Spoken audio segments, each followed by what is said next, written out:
एक ब्लैकमेलिंग का और मैन हैंडलिंग का, असॉल्ट का एक 89 इयर्स ओल्ड सीनियर सिटीजन का, who is a retired serviceman, उनकी फैमिली, उनके सुपुत्र मेरे साथ हैं, त्रिलोचन जी। ये मसला है एक एडवोकेट बाबूराम चंदन, उनका बेटा अभिषेक और उनके कुछ एसोसिएट्स, जो उनकी प्रैक्टिस की समझ नहीं आती है। ग्रॉस प्रोफेशनल मिसकंडक्ट का मुद्दा है ये। मिस रिप्रेजेंटेशन करके फैक्ट्स को, चीज़ों को पेश किया जाता है।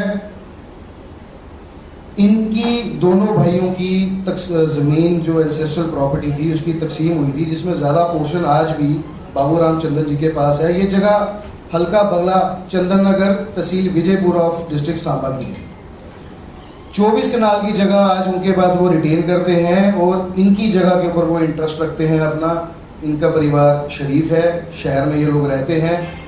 और 2 साल पहले इनके बड़े सुपुत्र जो थे वो डायरेक्टर एग्रीकल्चर थे, रिटायर्ड हुए थे और उनका कैंसर की वजह से निधन हो गया। उन्होंने कुछ वहाँ पे बिजनेस स्टार्टअप अपना किया था, जिसकी एक लोन लाइबिलिटी उनके ऊपर थी, जो उनके अनटाइमिंगली डिमाइस की वजह से इनके परिवार के ऊपर आ गई। द्वारका जी ने सोचा कि मैं कुछ चंक अपने लैंड का बेच के उसको लिक्विडेट करके इनको लाइबिलिटी फ्री करूं। और वहीं बाबूराम चंदन, उनका ये ग्रुप, कुछ प्रॉपर्टी डीलर्स, इन सब ने मिल करके इनको 2 से 2.5 साल जो है वो हरास किया, ब्लैकमेल किया।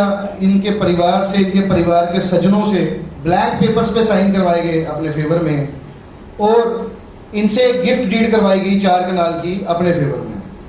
अब इतना कुछ करवा के उनसे रुका नहीं गया। उन्होंने उस 4 कनाल की मेजरमेंट के आगे जो जगह है, जिस जगह का ये डॉक्यूमेंट मैं आपको दिखा रहा हूं, ये बालकृष्ण चंदन जो इनके बड़े सुपुत्र थे, उनको इन्होंने 2001 में गिफ्ट डीड करी थी। उस जगह पे आके इलीगली उसको कब्जा करने के इंटेंशन से वहां पे आके अपनी कंस्ट्रक्शन स्टार्ट की। 3 अगस्त 2025 को इन दोनों की और जो इनके पोते हैं ईमान चंदन, इनकी मौजूदगी में, उसकी एक वीडियो मैंने अभी मीडिया सज्जनों से शेयर की है, जिसमें ये दिखाया गया किस तरीके से बाबूराम चंदन और उनका बेटा इनके साथ धक्कम धक्की, जो ईमान चंदन है उसको मार कुटाई की और इनके साथ भी धक्कम धक्की और धमकाया गया। उस इंसिडेंट पे पीसीआर को फोन किया गया ईमान द्वारा। पीसीआर आई, ईमान को हॉस्पिटल लेके गई, उसकी एमएलसी बनी 7128 नंबर से, पर उसका अभी तक कोई संज्ञान पुलिस ने नहीं लिया था। 15 अक्टूबर को वही सेम इंसिडेंट सेम स्पॉट पे दोबारा से रिपीट किया गया बाबूराम चंदन और उसके बेटे द्वारा, जिसमें बाबूराम चंदन खुद नहीं थे वहां। उनका बेटा 3-4 लोग लेके वहां पर इनकी ही जगह पे आया, जो ओनरशिप ईमान चंदन की है, क्योंकि उसके पिताजी के नाम की वो रजिस्टर्ड लैंड है।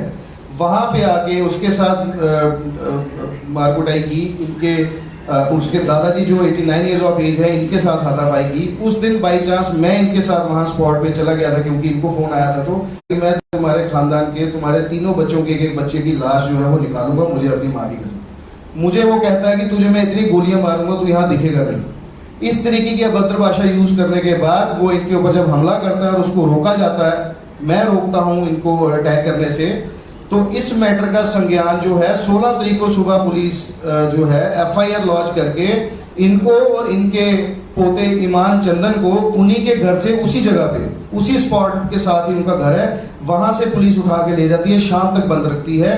और एक 89 ईयर्स ऑफ एज के बंदे के ऊपर अपनी ही जमीन पे क्रिमिनली ट्रेसपास करने का आरोप लगाया जाता है पर्चे में, और मारकुटाई का आरोप लगाया जाता है कि 89 इयर्स ऑफ एज का बंदा 40 साल के बंदे को मार रहा है और अपनी क्रिमिनल प्रॉपर्टी पे क्रिमिनल ट्रेसपास कर रहा है।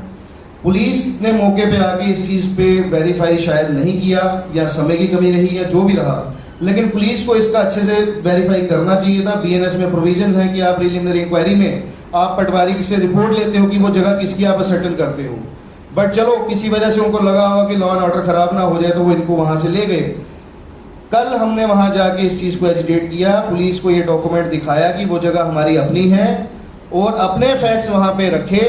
और मैं आपको ये बताऊंगा, उस एफआईआर पर उन्होंने मेरा भी नाम डाला है, मुझे भी उसमें एज ए मेन एक्यूज उसमें प्रोजेक्ट किया गया उस फॉल्स एफआईआर में। कल की हमारी जो वहाँ पे डिस्कशन हुई, उसके बाद आज ये प्रेस कॉन्फ्रेंस करने से पहले मुझे सुबह ही इंटीमेशन आया है कि द्वारका नाथ जी की तरफ से अभिषेक चंदन के ऊपर FIR लग गई है अंडर सेक्शंस 329, 324, 115, 352, 351 BNS। तो अब मैं पुलिस से और प्रशासन से यही उम्मीद करूंगा कि एक फेयर इंक्वायरी इस मैटर को लेकर के हो, और आपके माध्यम से SSP सांबा वीरेंद्र जी और DIG शिव कुमार शर्मा जी जम्मू सांबा कठुआ रेंज, इनसे आग्रह करूंगा कि अपनी लोकल अथॉरिटीज को ना होने दें इस्तेमाल ऐसे जो नोटोरियस एलिमेंट्स हैं, इनके द्वारा लैंड ग्रैबिंग और इलीगल एक्टिविटीज के लिए। Don't let them use the police local authorities. हर चीज का प्रॉपरली संज्ञान लेना चाहिए, उसके बाद आप उस पर कार्रवाई कीजिए। अब हमारे खिलाफ FIR होगी तो हमने जो कानून का प्रोविजन है उसके तहत अपनी बेल करवा ली है, हम अपनी बात कोर्ट में रखेंगे। मगर इस तरीके की प्रैक्टिस बाबूराम चंदन और उसके जूनियर्स द्वारा, जो जूनियर एडवोकेट्स हैं उनमें से एक एडवोकेट है, उनकी मैं आपको बात बताऊं, द्वारका नाथ जी का एक सिविल केस सांबा कोर्ट में चल रहा है, वहां पे इन्होंने किसी एडवोकेट को एंगेज नहीं किया था, इनके नाम से वकालतनामा और इनके साइन करके वकालतनामा और वो सब वहां पे पेश किया गया। जब इनको इस बात का पता लगा, इन्होंने वहां पे जज साहब के पास जाके एक रिटन फॉर्मल कंप्लेंट उस एडवोकेट के खिलाफ फाइल की। मैं उनका नाम डिस्क्लोज नहीं करूंगा, that is a matter of adjudication, let the court decide it. But इस तरीके की प्रैक्टिस जो है, ये ग्रॉस जो प्रोफेशनल मिसकंडक्ट है, इसका संज्ञान जो है मैं कॉम्पिटेंट अथॉरिटीज को अपने लेटर्स, अपनी कंप्लेंट्स लिख करके वहां तक पहुंचाऊंगा और उनसे जस्टिस की डिमांड करूंगा।